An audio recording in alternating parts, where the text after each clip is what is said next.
Hey guys, day one of our 21-day core challenge. Today the workout's going to consist of 3 exercises that we're going to repeat 6 times. Okay, so we're just going to go through the whole circuit of 3, repeat that 6 times. The first exercise is going to be a set amount of reps. We're going to do 20 reps. The second exercise is going to be as many reps as possible, almost where you can't even push out one more rep. The third exercise is timed. We're going to set our interval timer for 60 seconds. We're going to repeat that 6 times, okay? So the first exercise, you're going to need a bench or a chair, or for the more advanced people, maybe your stability ball and your mat. The second exercise, you're going to need a dumbbell or some sort of weight, a water bottle. If you're a complete beginner, you don't need any weight at all. If you want to make it a little tougher, a little bit heavier weight. And the third exercise, you don't need anything but your mat and your timer. The first exercise is called a legs elevated full sit-up. During this exercise, you're going to reach for your toes.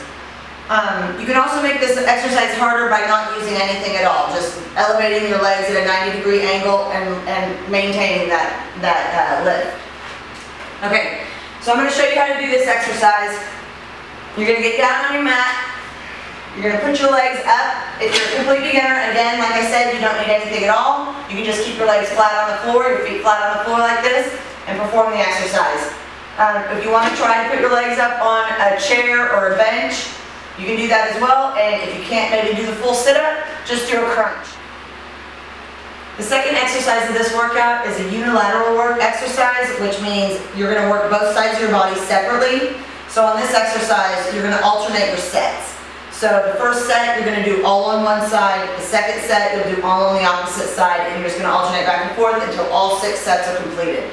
Okay, so what you want to do is get your weight. It can be a lightweight, a water bottle, something really light. It doesn't have to be that heavy, something around like 5-10 pounds.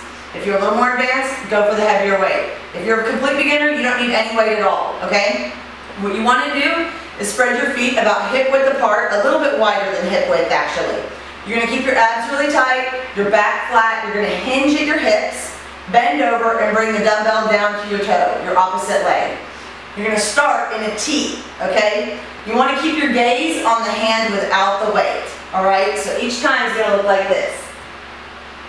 Back up to the T.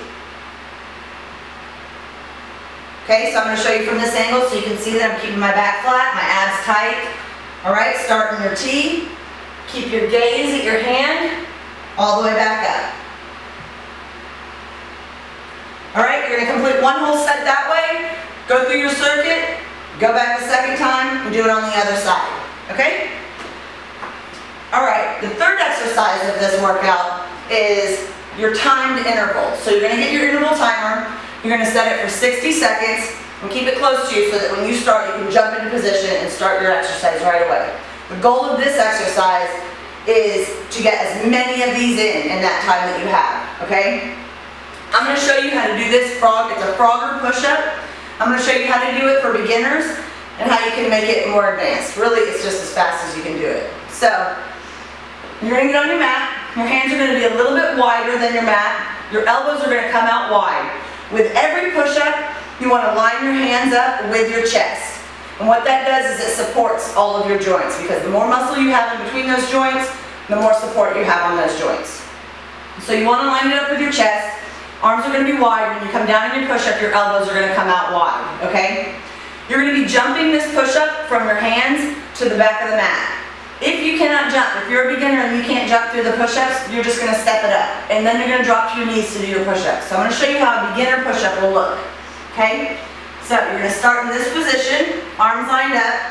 You're going to step your feet up, step them back, go down to your knees, do your push-up. Alright, back up to your toes.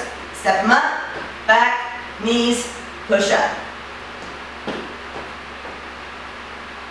Alright, notice I'm keeping my butt low. That's going to help me to keep my abs engaged. Alright, so the more advanced push-ups, this is what it's going to look like. The faster you do it, the harder it's going to be, because you're going to get more sets in, more fat burning, okay?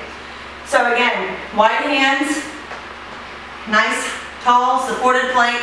Keep your hips up, keep your abs engaged, okay? So this is what it's going to look like. Jump it up, back, push up.